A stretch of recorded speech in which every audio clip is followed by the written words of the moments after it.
Ntate ka lebitso ke Retha-Billy Lelisa me ki ile ka etsa kgoeletso ho semo a letsatsi la ka jeno mo ke neng ke ipiletsa ho all the regulatory bodies in the country ya Lesotho hore ba ikopanya le rona ke hlaha company ya jwalo ka ho bona ka morao ho nna mona o bona World Banner ena re company e bitswang Goodly Heritage Recruitment Agency kapa yona Recruitment Consultancy.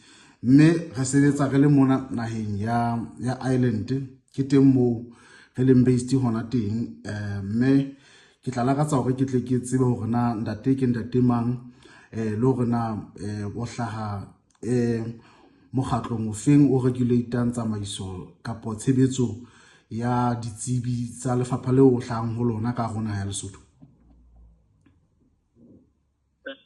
Okay. Language we can speak English. We can speak English. I prefer English. Sorry. Okay. No. We can go English. No. Okay. No, thanks. Atisang Mokhele. I am a pharmacist by profession. I think 11 to 12 years now in practice. Wow. As a pharmacist. Yes, and I'm actually at the tail end of my tenure within the Pharmaceutical Society of Lesotho, which is the association that I am with of pharmacists in the country. So hopefully we can get somewhere with you before I vacate office, because we are preparing now for AGMs and elections to have new people come in and take on the baton. Yeah. But I would love you to be re-elected, because now we are starting a journey with you. The constitution does not allow me to be re-elected. Oh my God. Okay, I get it. Yes. So that's all about my profession and the body I represent, at least in conversation with you. Okay, thank you very much. This sounds like a very beautiful amount of time that you have in the profession and in the practice. So that means you are not a novice pharmacist at all. So I think I would like to give you a background that we are doing recruitment here in Ireland for one particular university called Holmes Institute, Dublin, and our company was awarded this job in 2024, but we started this year, 2025, when it ended in December, I think, or November, when we started. So I can tell you we are receiving a lot of applications from the pharmacists who want to come here, because we are using it as one of the pathways to make it out of Lesotho to come to Europe. So if people afford, they have a chance to apply for our honors in business, because it allows everybody with any background. And when people come here, now they get an immediate right to work not more than 20 hours a week. So now my recruitment agency is supporting them get employment immediately the minute they get access to their Irish residence permit card. So the reason why I'm making this introduction is that there are two pathways that we are using to recruit. We are recruiting for institutions of higher learning as well as for general employment now, where we are talking about recruiting people for critical skills. So this is where you feature. So your people, your membership can therefore consider either coming through college or coming directly through employment as critical skills holders. So our interview with you today is going to be based on this, and we are running in the country now to make presentations within the pharmaceuticals and within private sectors. People are working in pharmacies, people are working in hospitals, and we want to make sure that our Basotho people are there. They are not there, to be honest, and I'm not happy about this. I came here as a student also myself, privately sponsoring myself. I paid a freaking 14,000 euros for my master's. I did Master of Arts in Child, Youth and Community. Then I saw this can work. I said, okay, how can I help our Basotho people? As I speak to you, I'm naturalized in this country. That's why I'm able now to run business. So I want every Mosotho listening to me, every pharmaceutical person listening to me and you, to know that it is possible that they can come here, not blaming government, not taking responsibility from themselves, bringing their own money, financial resources. As long as you have money, even in 24 hours, I can get you admission because I am a certified agent recruiting for Lesotho, and I have a certificate to prove that. Now, today's interview is based on this background. How can we make your members come over? So we want to know what kind of membership, what can you say when you talk about your membership, those that are inside the country, those that are in diaspora, what is the total number that you have, how many are in employment, how many are still unemployed, and what is your source, who produces this pharmaceutical personnel, and how many an average per year produced. So I will leave you to talk freely about it. Okay, thank you. That's a mouthful of information that you that you are going to. Yeah. I hope I'll remember all the points. Yeah. Just to be free, just to let you be free instead of me asking one question at a time. So I just want to allow you to talk about your council and how your people can benefit and the data that you have. Okay. So the university produces, at least at the time that I graduated, was around 30 to 40 pharmacists a year. That number might still be there or slightly lower. I think the intake might have reduced in the years following. Okay. So they're producing that number of pharmacists a year. Right now, we are upwards of, I think, a total of between 600 to 700 in total pharmacists in country. The majority of which are products of the National University of Lesotho. You have a few that have studied abroad and in South Africa, but it's a minuscule number. It's not a lot. The majority of us are trained in country. And the country produces pharmacists and it produces pharmacy technicians who study at a different institute from the National University of Lesotho, the NHTC, which is the National Health Training Center. Yeah. So would you tell me what level of do they exist as honors, which is NQF level 8, or is it just a bachelor's, which is NQF level 7? So the NHTC produces diploma level students, and then the National University of Lesotho produces honors level students at pharmacy. Okay, so that will be a level 8 when they come to Ireland. It will be a level 8, and it allows them to go directly into masters, because our masters is level 9. Yeah. Okay, so you can go ahead. Yeah. Okay. Yeah. As for the diaspora, I could not give you accurate data as to how many of our members are in the diaspora. I think simply because some of them would leave and they're not even members of any of the associations, and so to account for them would not be possible for us. Yeah. So that's not information I can give. Yeah, but would you have an idea which countries normally your members in diaspora would normally be targeting to go, or would normally be going to when they leave Lesotho? Majority in Southern Africa. Okay. The least country our members would be, or the members of the Pharmaceutical Society in Lesotho would be going, is South Africa. We don't have as many going to South Africa, but we have a lot that are going to Botswana, to Eswatini, to Namibia as well. Lovely. So you don't have a lot going abroad? We don't have a lot going abroad, no. Here we are. You can use us. I'm telling you, before 1 month, we'll be launching our website, and your people can come directly. I'm telling you, it's going to be something huge. Well, it will be a delight, I'm sure, within the fraternity to know that they have more options for employment. Yeah. But is there any level of unemployment amongst your members who are still maybe graduating? How long does it take for them to be absorbed? Are they fully absorbed, or are there some who are not even in the practice because of lack of absorption into the industry? There are people who are looking for jobs. I would say the majority of pharmacists, at least those who graduated, to my knowledge and recollection, are people who would have jobs. Do they have jobs they're happy with? I think maybe that might be a point of contention.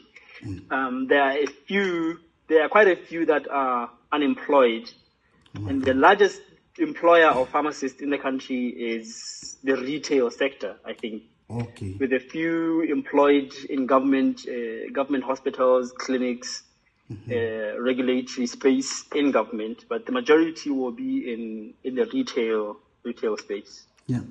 Okay. But now, if you were to talk to someone listening to us, our target is to export the pharmaceuticals and other Basotho professionals to the following countries of the world.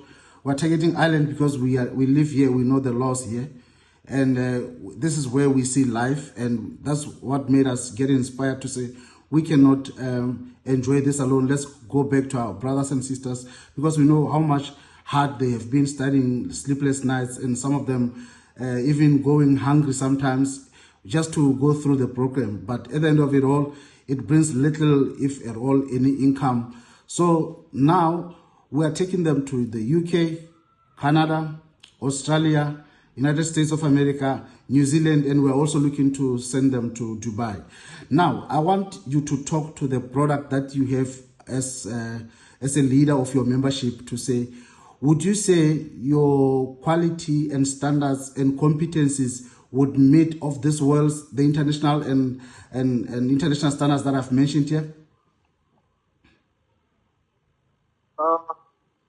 100%. I would say that there's always a room for anyone who is in a professional space to improve themselves and to learn more in their profession.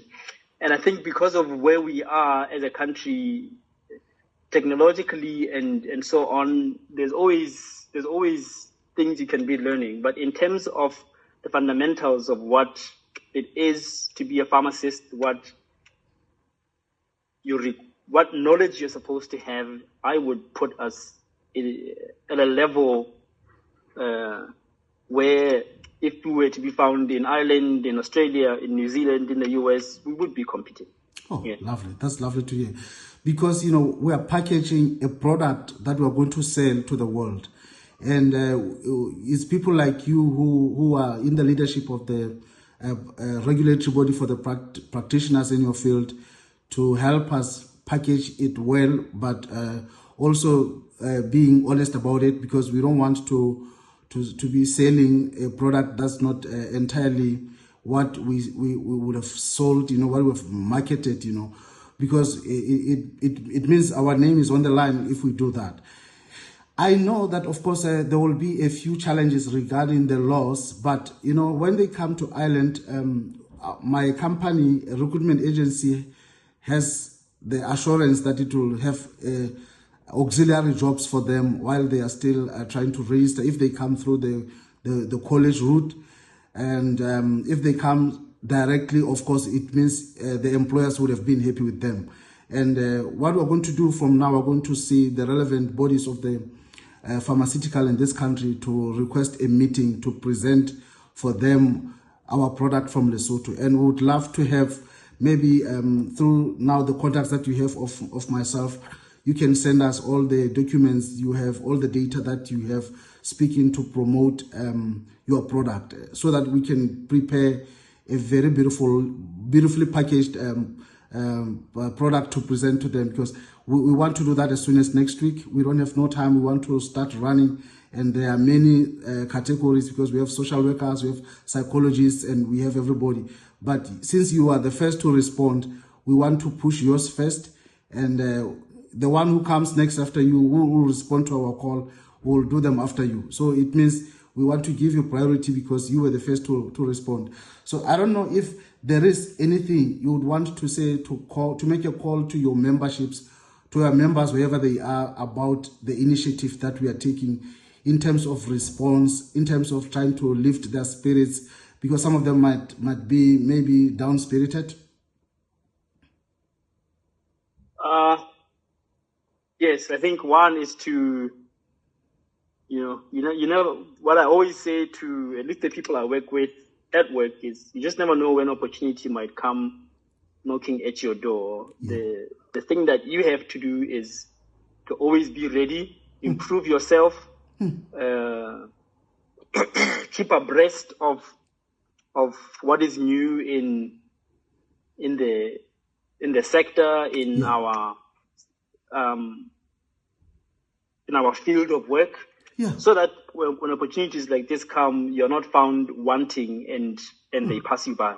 So just to keep the level high and hopeful that you know, things like this can come about, and even if it's one or two people who get to go, it's one or two people who get to have opportunity that they would not have had anyway.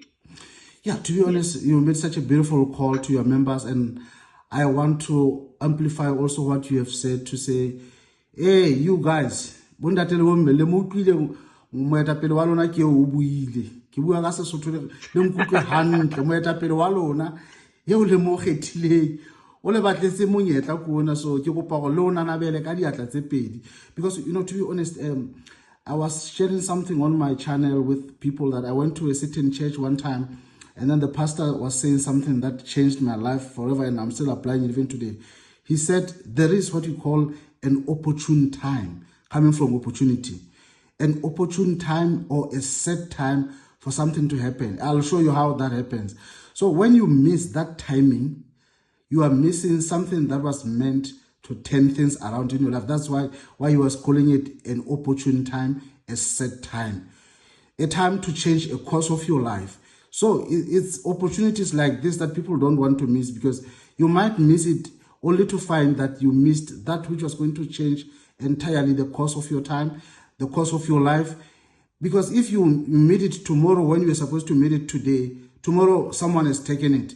You missed it and it got to someone. So that's how you cannot get easily a missed opportunity. So I'm now reiterating and amplifying your voice to say, guys, this might be your opportune time. This might be your set time. Take your chances. You never know. And then I have a question for you. What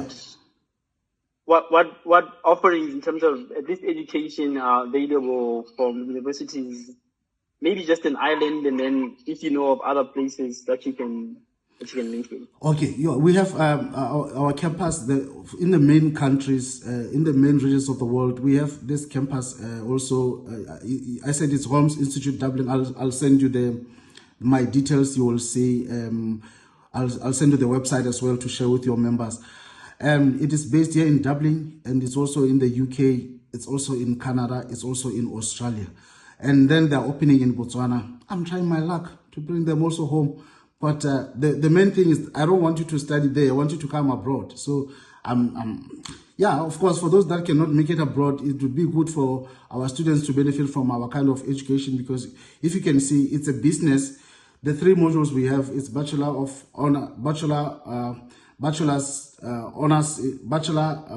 Business, Honors in Business, and then it translates into MSc in Strategic Information Systems. So if you can see that someone is starting as an ordinary holder of any other degree, they get into business, they move to honors. Once you get to honors, you qualify for now something that exists as IT.